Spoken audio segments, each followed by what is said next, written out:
Magandang hapon guys. Meron tayong bagong pamaraan guys. Ito guys, electric fan. Ano to guys? Gusto kong humina ito sa kuryente guys kasi napakalaki ang kuryente namin ito. Namanmanan ko siya, ito ang malakas pala kumain ng kuryente ito. Kaya ang gagawin ko sa kanya guys, papalitan ko siya ng makinang 12 volts. Yan siya oh. Malaking makina niya.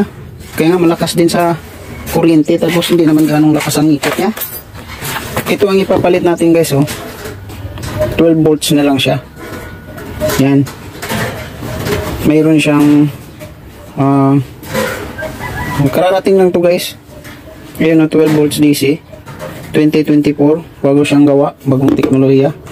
Malakas din siya guys. So ito, tingnan natin kung ano-ano ang kinanat na. Nasubok ko na to guys dito sa 12 volts na ito. Tingnan mo. Subok natin guys. Let. Nasaksak na siya. Ito guys, gawa ko lang din to.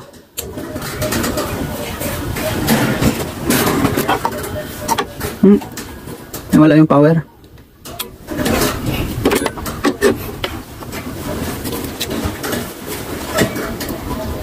Wala ang power niya guys Baka nasira yung hanggang nasira na ito. Wala naman. Kasi nasubok na to kanina guys. Huwag na lang muna natin itong dito na lang natin papanoorin kung paano natin siya ikakabit ito. So, may kalakihan din at mabigat. Ano lang siya, 12 volts. Okay, baklasin ko muna to guys. Itong pagbaklas nun, patong ko na lang dito sa ano ko. Yan.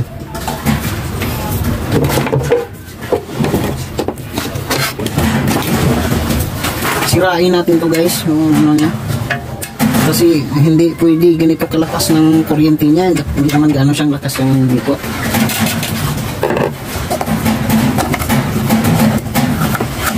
Mahina mo lang yung ikot niya. Kaya gagawin ko yung electric fan namin ng 12 volts. Marami naman tayong makukuha na dyan.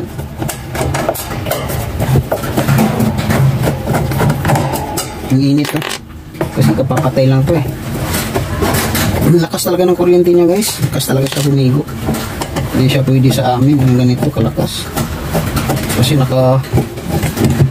kami nakarekta ng kuryente ng Meral. Sirain to siya guys. Matan muna natin ito.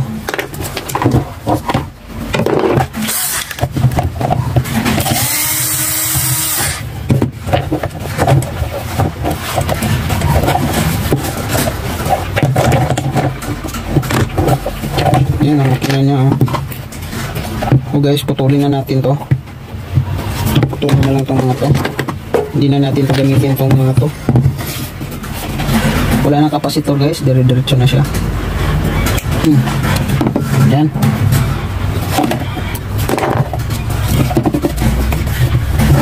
Okay, kainit talaga, grabe. Parang nag-birhit tong ano na to. Lambot naman.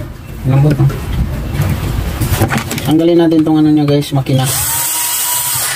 Siya. Tanggalin natin yung makina dahil yung makina na yan ipapalit natin.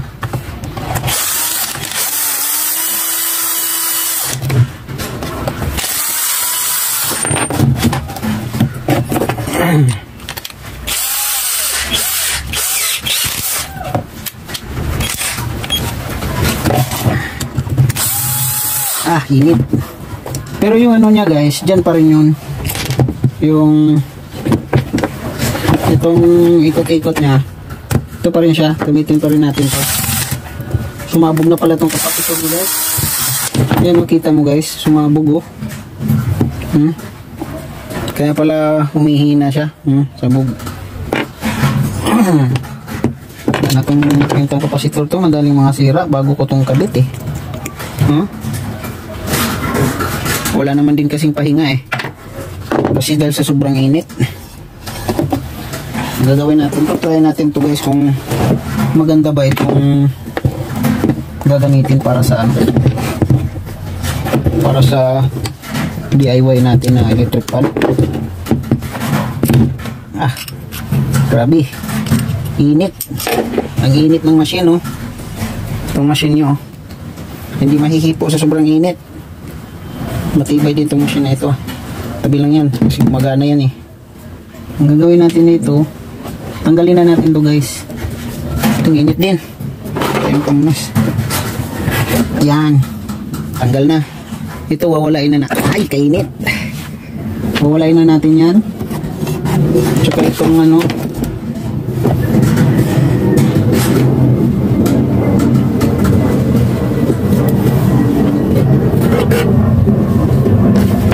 Ito yung mag-ano sa kanya dyan, eh. Ha? Sa likod. Ito sa likod.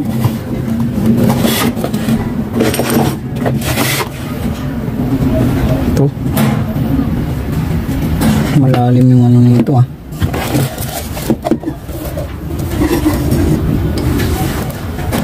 Yung busing niya, guys, busing nito, tanggalin na lang din natin. Kasi nga, hindi na gagamit yan. May busing naman kasi ito, eh. Yun, oh. Mayroon na siyang sariling ano niya.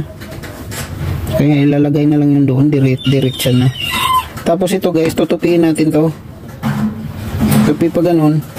Huwag lang isaya dito sa gilid, guys, oh. Kasi pagka umaabot to, pag ilagay na yung ano niya. Ayan siya, malambot man lang, guys, eh, oh. Lagyan na lang natin siya ng protection dyan mamaya ng ano. Ayan. Tupiin na lang natin. Meron siyang pula na nakasulat. Ibig sabihin yun ng ano niya. Yun. Pina. Ito na ang ilalaman natin, guys. Hindi na ito. Makina to, grabe. Pamatay ng ano. Pamatay gastusin.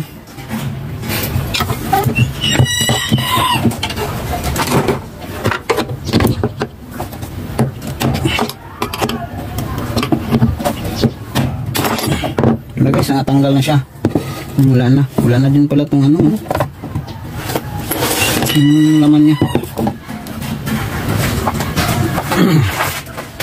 Tanggalin natin itong parang ano niya, pum. Lagayan ng langis.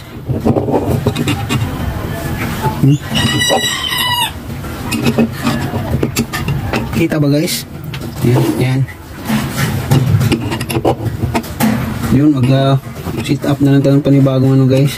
Ito, guys, pwede naman siya lagyan ng pahina, palakas. Sa susunod kong ano, guys, ituturo ko kung paano din to palalakasin sa paano pahinain kasi nakarekta siya, eh.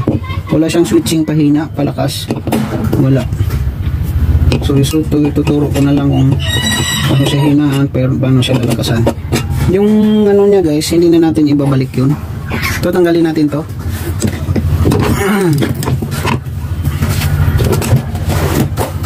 Ganun din sa isa, guys. Dito, ganun din. Ayan, tatanggalin din natin yun.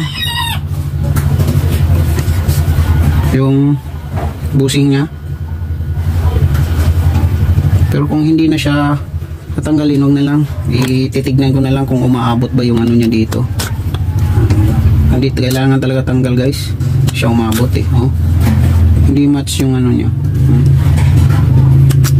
Tatanggalin na lang yung busing niya. Kasi may sarili naman siyang busing.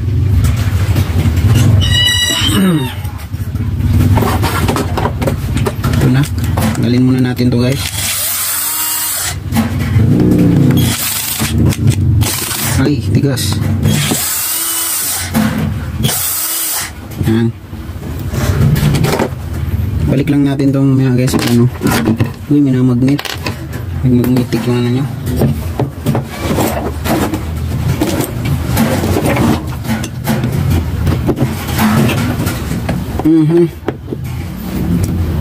Agoy, hindi mo tanda.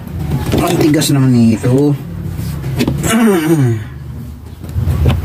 Yun ang problema niyan.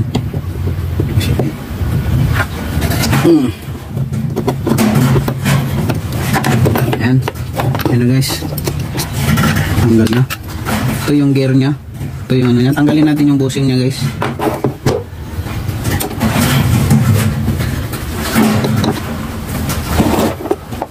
Ano lang, tulis. Okay. Tanggal na guys. Yun o. Yung mga ano niya. Wala na siyang, wala talagang ilalagay nating bushing dito guys. Kasi may sarili na siyang bushing eh. So guys, subok man lang natin kung epektibo ba. Kung magtatag ba, matagal ba. Kaya bumili muna ako ng isa. Kasi maganda yun guys. 12 volts lang siya guys. Pwede siya sa battery. Kung may battery kang 12 volts na battery ng motor, kaya truck, sakyan, pwede siya guys. Pwede siya sa ano lang, 12 volts na ang tawag nun, supply. Gawa na lang natin siya ng supply, power supply guys. Meron naman tayo ng 12 volts eh. Okay, ito na. Walain na natin to. Ito kasobrang init, aray. Ito na ipapalit natin. Linisin muna natin. Yan. Kailangan matapos ito kagad guys kasi ang init doon sa tindahan. Walang panloob. Gusto ko na kasi itong palitan. Kasi yung kuryente natin ang taas. Taas ang kuryente namin. Ito yung ano niya dito sa likod. Kaganon. Yan siya guys oh. Kaso nga lang dumadapo yung ano niya. Madapo yung bakal niya dito sa ano. Bakal din. Lagyan na lang siguro ng ano yan. Pag ganun siya, hindi naman siya nakadapo. Lagyan na lang natin to ng connection. Positive tsaka negative. Hanap ako ng wire guys. Itong pula niya, itong itim niya. Yun ang polarize niya. Dito. Hanap muna ako pang wire pang connect niya guys, saglit. Ayan na guys, nakakabit ko na guys. Ayan siya oh. Manda na siya, doon ko nilagay sa 12 volts. Ano? 12 volts, ang setting ko niya ay 12 volts. 0.19 amperes ang ano niya guys, ang kinakain. Ayan siya, ingatan lang to dito guys na hindi dumadapo rin dyan sa body niya, body ground. So, manda na siya oh. Yan muna yung wire na ilalagay ko ngayon. Ayan siya. Pero parang baliktad. Parang baliktad ang ikot. Dapat pa ganun. Pag baliktad ang ikot nito guys, tignan muna natin. Baliktad rin lang din tong wire na to. Di ba ditong pula na capacitive? Ang positive dito na sa negative. Itong itim dito na naman sa pula. Ganun lang guys. Iikot din to. Pabaliktad din. Alam ko baliktad to. Alam kong electric pan pag ganun eh. Ganun ang ikot niya. Kaya mamaya guys, tapusin ko muna to. Ibalik ko muna siya sa tamang lagay. Basta yan yung ano niya. Tinanggal ko yung machine niya. Tinanggal ko yung loob ng ano niya. Lahat. Iipitin na lang itong makina nito. Ipitin dyan. Ito na yung nag-ano sa kanya. Okay guys, balikan lang natin to. Off ko muna. Yun, naka-off na siya. Guys, andyan na guys oh. Ang lakas ng ikot niya guys. Napakagandang machine ito. Naka 11.8 ang ano niya, 2.63 amperes ang kinakain niya. 2.63. So 2 amperes ang kailangan niyang supply guys para makakonect tayo sa kuryente. Pero ang hangin niya guys parang baliktad. Baliktad yata guys. Kaya baliktad ko muna itong supply na power. Ayan o, malapit ang kadikit sa dito guys. Okay, kaya na guys, nabaliktad ko na siya. Pula sa pula na siya. Nalagyan ko siya ng topper doon. Ito na ang ano niya. Ito lang muna yung ano niya. Pero ipasok ko siya dito sa ano niya. Mamaya guys, ilagay natin to sa wall pan. Switch ko muna guys. Pero dapat pag nag-switch ako guys, hawakan kasi mabilis siyang malakas, mabilis siyang mag-ano, under. Nahirapan ako eh. Okay, switch ko. Yan. Yan na siya guys. Ang hangin niya guys, ang lakas. No? Lakas ang hangin niya. Okay na siya. 12 volts DC lang guys. Napakaganda na. Ayan na ang makina niya ngayon. Malakas guys.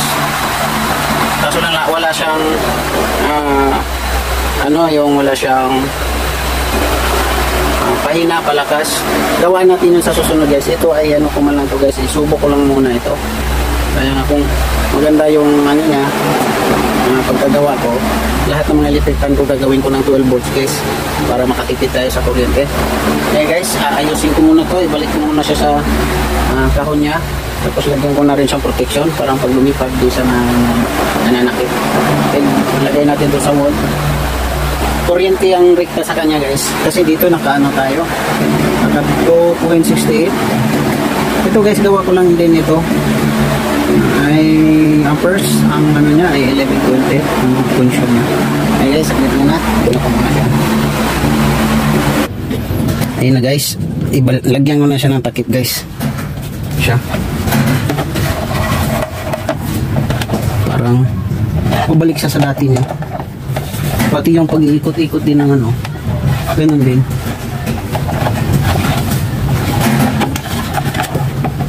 Yung banda sa itaas yung ano niya wire, kasi baka dumikit dito sa pagro-rotate niya. Saan yung butas nito? Yun.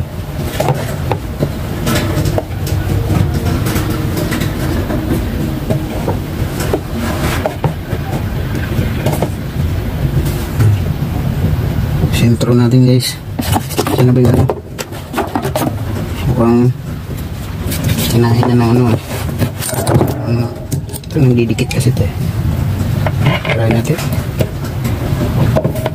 Sentro ba siya? Hindi na sentro guys. Sentro natin. Silip-silipin na lang. Ayun sa taas.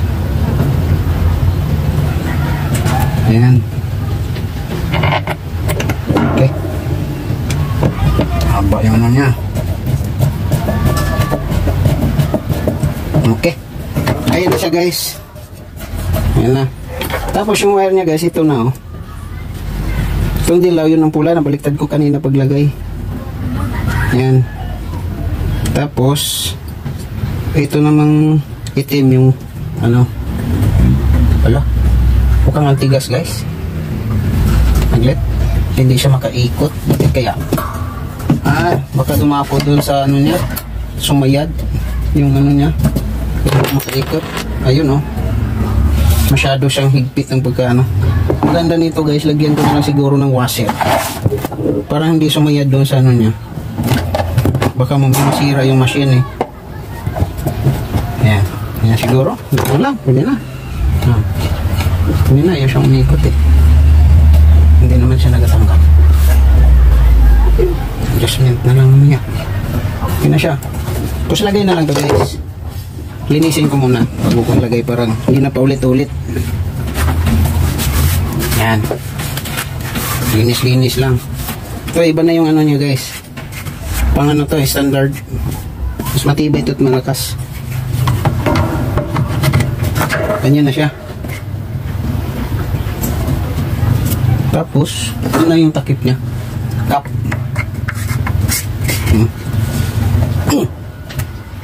Yun. Balik na rin natin to dito. Punasan ko muna. Parang mayroon ng electric pan. Agad-agad namin gawin to guys, kasi kailangan magkakaroon ng electric pan sa tindahan ng init doon.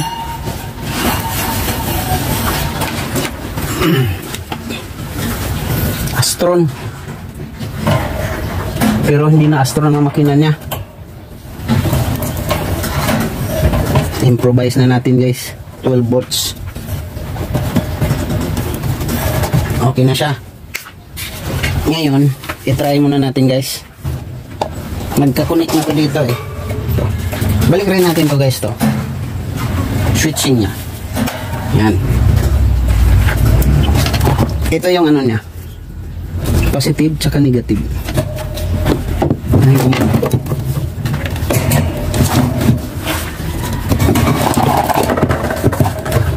Yan. Galing natin para makapag-connect tayo. Yan. Gusto din. Yung pula nito guys, ito nagilaw. Paano kasi nabaliktad ko pagkalagay eh.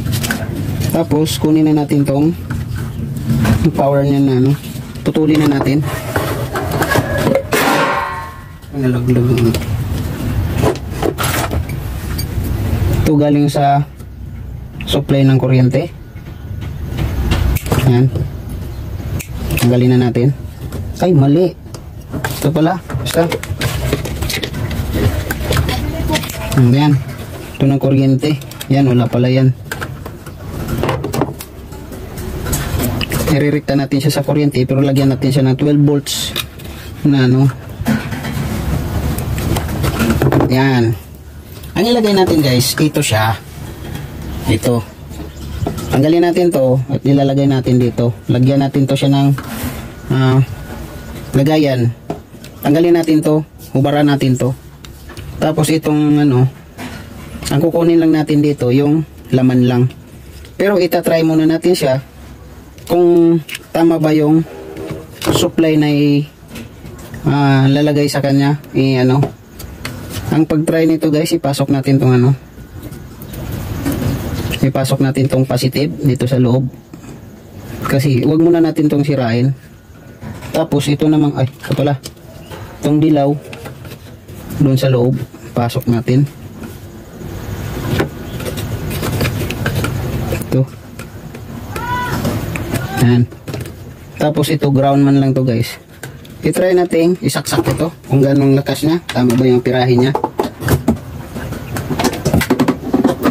Ayan, medyo namatay guys. So hindi siya nakakunik ng maigi. Ang maganda nito guys ay tanggalin muna natin to, medyo malakas naman paklasin muna natin to parang ma-transfuse, kasi 2 amperes naman siya guys. Ayan o, 2 mA, 2000 mA. Ang ano niya ay 12 volts BDC. So nakuha yung ano niya, requirements niya na 12 volts at saka yung amperahe niya. Let kuha muna ko pang baklas.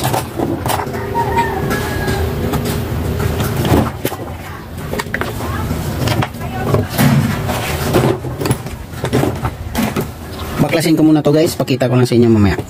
Ito na siya guys, oh. Maliit lang yung supply niya guys. Parang hindi siya umabot ng 2 amperes. Maliit lang talaga.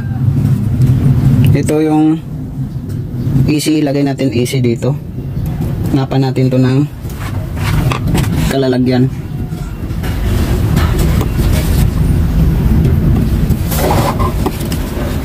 Huwag lang natin tong tanggalin yung ano. Ito na siya.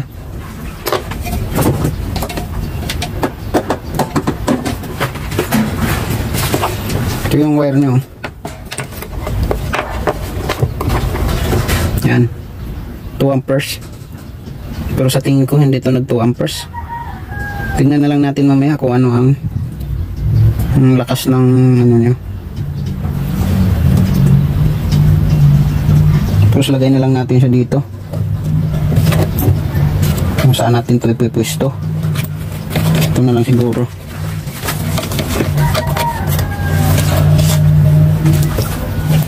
Tanggalin ko muna to guys. Hirapan tuloy ako. Dapat hindi ko muna to ilagay yung ano. Ito na lang natin isiksik sa ilalim. Ito siya. Ganun. Baliktad. Galing ko muna itong 12 volts niya guys. Wait. Okay, ito na. Magtagal kaya itong power supply nito? Mukhang walang saysay.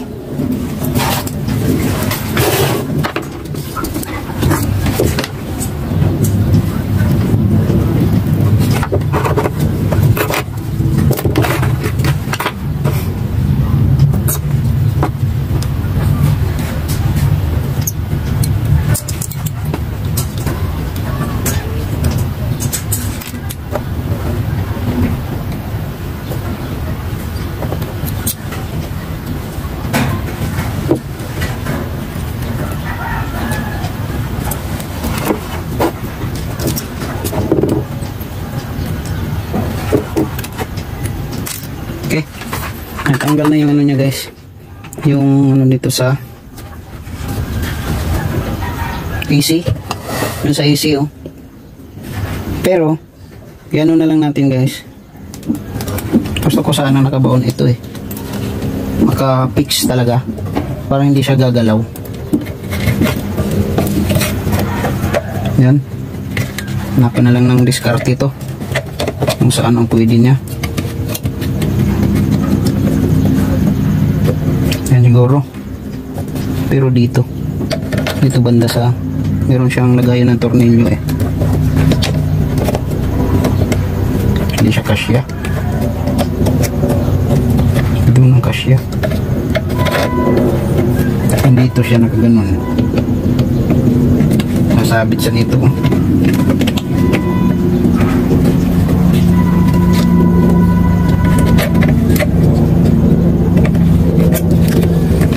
Ganun na lang siguro. Sistema niya. Tanggalin tong dito. Hindi naman ito mangunguryente kasi nga 110 lang. Ito, tanggalin tong tornilyong nandito sa likod. Parang palitan siya ng ano.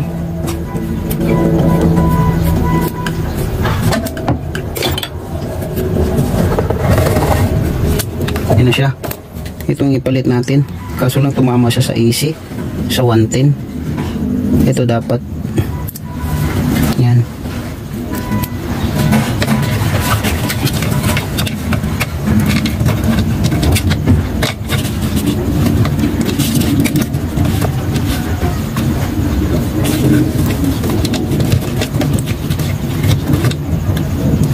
Yan dapat. Guys, hanap tayo ng tornilyo muna nito. I-set up muna natin. Ayan na guys, na-improvise na natin. Meron na siyang supply dito. You know. Yung positive na nasa dilaw. Tsaka ito naman yung sa kuryente AC niya. So ang kinalabasan niya 12 volts guys. Isaksak natin to kasi nakarekta na siya dito guys. Yun. Ando na. Matik to, wala na siyang switch. Rekta na siya, humanda na siya agad pag ano. Pag isaksak, kaya na siya guys. Kaso lang, medyo mahina guys yata. Ay, ulit. Itong ulit na guys ha. Anuhin ko muna to. Na guys, nagawa ko na guys. Nakikabit ko na dito sa wall yung electric pan na ano. Pero hindi ko nagawa yung ginawa ko kanina guys. Gumawa na lang ako ng panibagong ano niya. May adjustment siya guys. Ang power supply niya na inilagay ko is 19 volts. Tapos ang supply sa kanya ay umabot siya ng 19. Kaya nilagyan ko lang siya ng palatandaan na 12 volts dyan. Babaguhin ko lang to guys. Habang hindi pa dumarating yung in-order ko na pang-supply sa kanya. Ito na lang munang ginawa ko sa kanya. Ayun o. Connect siya dito. Ito. Ayan siya. Ayan ang wire na ito. Yan. Yan, patungo doon. Ito na siya. 12 volts yung ano niya. Pero lumalakas siya. Mahina pa yan guys. Yun o. Pag i-12 ko talaga siya, yan ang lakas niya. Yan, ang 12 niya. Malakas na guys. Yan ang 12 volts niya. Ang hangina na dun sa ano. Pero hindi ko siya nilalakasan dahil parang tipid-tipid din sa kuryente. Yan na siya. Tapos ito namang supply na ginawa ko. Mula doon, patungo siya sa kuryente. Yan na siya. Hindi ko lang naipakita sa inyo dito kanina dahil ginabi na ako. At least 12 volts talaga yung ano niya. Yun, may palatandaan ako. Yung arrow niya hanggang 12 yan. Kasi pag i-pull ko siya patungo dito, nasa umabot siya ng 19, baka masira yung machine. Kasi 12 lang ang kailangan niya. Yan, naka 9 volts lang yan. Pag i-12 ko siya, yan ang ano niya, yan ang itim. Yan ang ano niya. Yan ang lakas niya guys. Pag inayin ko lang siya, mahina siya. Yan, yung 9 volts. 9 volts ang ikot. So may adjustment siya. Pero babaguhin ko lang din yan. Pansamantala lang muna yan. Papakita ko na lang sa inyo sa susunod kong gawa guys. Kasi ito minamadali ko. ayan na siya. Kasi wala kami electric pan dito sa tindahan, ng hinit. 12 volts na lang siya. Yun lang guys, sunod. Bye bye.